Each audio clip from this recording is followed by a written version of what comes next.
أنا اسمي مصطفى وعندي 36 سنة. كنت عايش في الفلاحين مع مراتي وعيالي، وتعبت قوي من المسؤولية ومن كتر المصاريف. ما بقتش عارف أصرف على عيالي زي الأول، فقررت إن أنا أسافر دولة في الخليج علشان أقدر أشتغل شغلانة كويسة، وأقدر أبعت فلوس لولادي عشان يعرفوا يصرفوا ويعيشوا. وبعد ما سافرت حسيت إن الغربة صعبة قوي، بس اشتغلت في كل حاجة عشان أقدر أساعد عيالي. مرة اشتغل في محل، مرة اشتغل في فرن، أوقات كنت بشتغل إن أنا أساعد الناس وأشيل معاهم الحاجات. تعبت جدا واتمرمطت، بس كنت بقول مش مهم التعب اللي أنا فيه، التعب اللي أنا فيه هون علشان خاطر ولادي. لحد ما اشتغلت في محل بتاع سمك. كان يعني اللي مطلوب مني إن أنا أنظف وأشيل وأرتب، بس كنت بقول مش مشكلة، المهم إن أنا ألاقي مرتب ثابت آخر الشهر عشان أقدر أبعت الفلوس لولادي بسهولة كل شهر. الشغل كان متعب قوي، كنت بفضل طول اليوم بشتغل لحد ما يتهد حيلي. وفي البلد اللي أنا بشتغل فيها دي، زي معظم يعني الدول في الخليج، الستات بيبقوا لابسين عبايات سودا وبيبقوا مغطيين وشهم. والستات كانت بتيجي كتير في المحل، ستات يعني بتيجي وبتروح وبيشتروا مننا حاجات في المحل. وانا ما كنتش اقدر ابص لاي واحده، لان ممكن بسبب اي بصه مني او اي حركه اروح ورا الشمس. وكمان انا رايح اشتغل في البلد دي عشان اجيب فلوس وابعتها لولادي عشان يعيشوا كويس، فكنت عايش على طول في حالي من شغلي لبيتي وبس. بس كان في واحده ست على طول بتيجي تتعامل معايا انا مخصوص، كانت بتطلب مني أنا الطلبات وبعملها لها وبتاخدها وبتمشي. كنت عارفها من صوتها وبس، علشان يعني كانت على طول بتبقى مغطية وشها. كانت على طول بتيجي تاخد مني أنا كل حاجة مخصوص. ومرة على مرة وإحنا بنتكلم حاولت إن هي تتعرف عليا، وتعرفنا على بعض وحكت لها حكايتي وقلت لها أنا منين. قلت لها يعني إن أنا جاي من مصر علشان أشتغل يعني في الدولة دي، علشان ظروفي ضيقة في مصر عشان ولادي يعيشوا أحسن. وحكت لها ظروفي كلها. قالت لي يعني أنت كده مبسوط في الشغل ده؟ قلت لها هو يعني الحمد لله، وبحاول على طول إن أنا أدور على شغل تاني علشان يعني يجيلي مرتب زيادة وأعرف أبعته لأولادي، بس مش بلاقي شغل تاني خالص. قالت لي طيب خد رقمي ولما تخلص شغل بقى كلمني، انت ليك عندي شغل كويس. قلت لها شكرا، وعطتني رقمها ومشت. وانا اتبسطت قوي، وقلت ياه ده انا شكلي كده طاقة القدر اتفتحت لي.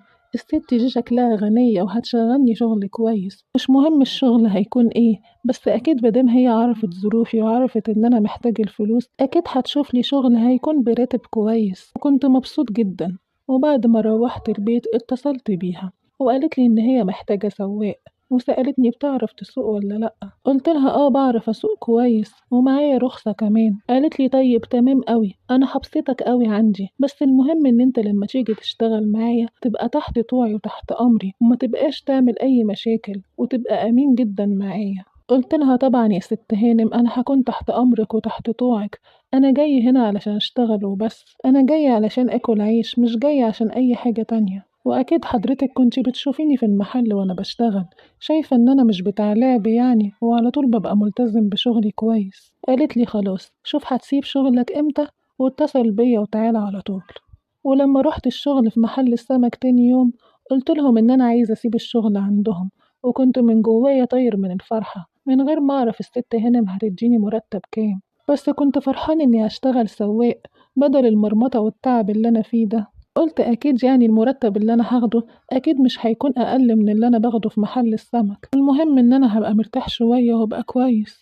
واتصلت بالهانم ورحت على المكان اللي هي قالت لي عليه، واستلمت منها العربية. وهي قالت لي أنا بشتغل دكتورة وهتوصلني كل يوم على المكان اللي أنا بشتغل فيه، وبعد كده تيجي تاخدني بالعربية، وأي طلبات هطلبها منك هبعتك تجيبها لي، وبعد ما تيجي تجيبها لي يبقى كده يومك خلاص خلاص فيه الشغل. قلت لها تمام أوي يا ست هانم. قالت لي بس انت يعني ما سألتنيش على المرتب. قلت لها مش مشكلة يا ست هانم، حضرتك كريمة يعني واللي تشوفيه. قالت لي طيب خلاص، انا هديك مرتب هتتبسط منه قوي، ما تقلقش انت طول ما انت معايا هتبقى مبسوط. وتاني يوم رحت لها الصبح في ميعاد شغلها، واستنيتها في العربية، وعرفتني أرجع أخدها إمتى. وفضلنا كل يوم على الحال ده، بوصلها شغلها وبجيبها من شغلها، وبروح أجيب لها الطلبات اللي هي عايزاها. وفي أيام كنت بوصلها كده على مول أو هايبر ماركت، وأقف أستناها وهي بتجيب حاجاتها، وبعد كده أوصلها وأدخل معاها الحاجة وأروح. وفي يوم وأنا بلف معاها في المول فضلت تلف كتير قوي ودخلت مطعم كبير حلو قوي وجابت منه أكل كتير، وأنا بقيت مستغرب لأن أنا ما بشوفش عندها في البيت ولا أولاد ولا جوز، ومعرفش أصلا هي متجوزة ولا لأ. بس كنت بقول وأنا مالي، المهم شغلي ومرتبي وبس. وفي اليوم ده واحنا داخلين من باب الفيلا عشان ادخل لها الحاجات زي ما انا متعود، قالت لي ما تمشيش بعد ما تسيب الحاجة، خليك جوه مستنيني انا عايزاك. ولما دخلت البيت ما كانش فيه اي حد، ولقيتها بتقولي النهارده انت هتتعشى معايا. قلت لها معقولة يا هانم؟ لا ما يصحش. قالت لي وايه انا وحيدة وما عنديش اي حد ومحتاجة ان حد ياكل معايا. قلت لها ماشي يا هانم. قالت لي خليك هنا واستنيني، وطلعت على فوق. وبعد ما نزلت لي كأنها واحدة تانية خالص أنا معرفهاش، لأن أصلا أنا كنت عارفها من صوتها وبس، ما كنتش أعرف شكل وشها. كانت عاملة زي ما تكون واحدة تانية خالص، لو ما كانتش اتكلمت ما كنتش عرفتها. كانت لابسة لبس جميل زي الستات الحلوة اللي بيطلعوا في الأفلام، وكانت مسيبة شعرها وعاملة مكياج جميل قوي. كنت حاسس إن أنا اللي قدامي دي ملكة جمال، وكنت بقول لنفسي معقولة هي دي اللي بتركب معايا في العربية وبتبقى لابسة اسود في اسود؟ مش معقولة خالص. تنحت لها وما بقتش عارف اشيل عيني من عليها. قالت لي مالك بتبصلي كده ليه؟ قلت لها بصراحة مستغرب اللي انا شايفه. بصراحة انت حلوة قوي قوي، ما تزعليش من صراحتي. بصراحة العباية اللي بتلبسيها والغطا بتاع الوش مخبي الجمال ده كله. ما تزعليش انا اسف. واتكسفت شوية من اللي انا قلته، وديرت كده وشي وجبته في الارض، وقلت يا نهار ابيض، ده انا شكلي كده عكيت في الكلام، انا خايف انها تطردني ولا حاجه. بس لقيتها كده بتضحك واتبسطت من كلامي، وقالت لي طب يلا ناكل قبل الاكل ما يبرد بقى. وراحت جايبه عصير وحطتهولي، والاكل كان حلو قوي بكتير، وكنت مبسوط جدا وانا باكل، وكنت بقول اخيرا هتتفتح لي طاقه القدر. ست كويسه وما عندهاش جوز ولا عيال وبتديني اكل وبتديني فلوس، دي كده حاجه كويسه قوي اللي انا وصلت لها دي. وقعدت اكل كاني ما اكلتش من سنه. وبعد الاكل كده حسيت ان انا تقيل كده ومش عارف اتحرك، وهي كانت قاعده تبصلي وانا كنت قاعده ابص لجمالها، وكنت بقول لنفسي معقولة الجمال ده كله قاعد معايا وانا وهي لوحدينا؟ وفضلت طول ما احنا قاعدين تبصلي وانا بصلها. وكنت كل ما اجي اقوم علشان امشي احس ان راسي بتلف، كنت بحس ان انا مش قادر امشي او اعمل اي حاجة.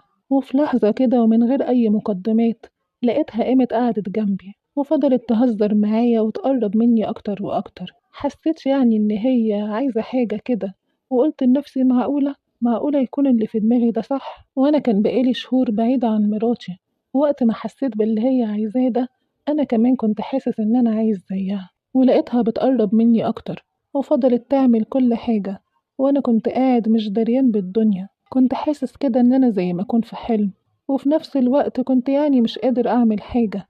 حسيت كده إن ممكن يكون الأكل أو العصير كان في حاجة هي كانت حطاهالي.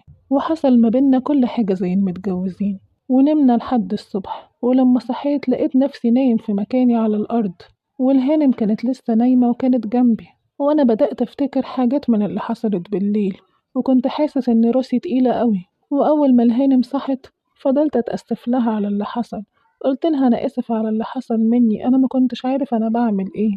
قالت لي لا ما تتأسفش على حاجة، أنا كنت عارفة إيه اللي بيحصل كويس وعارفة أنا بعمل إيه. وطبعا اللي حصل ما بيننا ده هيفضل سر ما بيني وما بينك، وخلي بالك كل حاجة حصلت أنا مصوراها، ولو التصوير ده راح لأي حد هنا أنا هوديك ورا الشمس ومش هخليك تعرف تشوف عيالك تاني. قلت لها بس أنا ما عملتش حاجة، وجيكي بتقولي إن انتي اللي عملتي كل حاجة، ولو التصوير ده ظهر قدام أي حد هيبان إن انتي اللي كنتي قاصدة كده أكيد.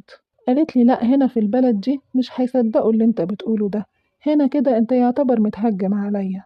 وخلي بالك الفلوس الكتيرة اللي أنا بديها لك مش علشان السواقة وبس، السواقين هنا بياخدوا فلوس أقل من كده بكتير.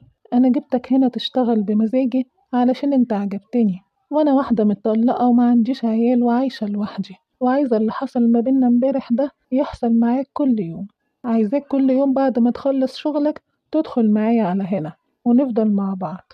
استغربت قوي من كلام الهانم الدكتورة، وما بقتش مصدق اللي أنا بسمعه، ومشيت من عندها وأنا ساكت.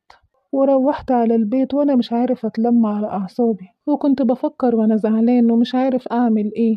وكنت بقول لنفسي أنا جاي أكل عيش وأشتغل، تحصل لي المصيبة دي. لو راجل تاني غيري واتحط في الموقف ده هيقول وإيه الست كويسة وبتأكلني وبتديني فلوس، ويعني ست معايا كل يوم، هبقى محتاج إيه تاني أكتر من كده؟ لكن أنا مش بتاع الكلام ده خالص. أنا باحب مراتي وعيالي وجاي البلد دي عشان أشتغل وأبعت لهم فلوس وبس. بس الست دي مسكتني من إيدي اللي بتوجعني، وعايزة اللي حصل ما بيني وما بينها ده يحصل كل يوم. أنا هتجنن من التفكير ومش عايز أعمل كده، ومش عارف أعمل إيه ولا أتصرف إزاي. أنا محتار أوي أوي ومش عارف أعمل إيه.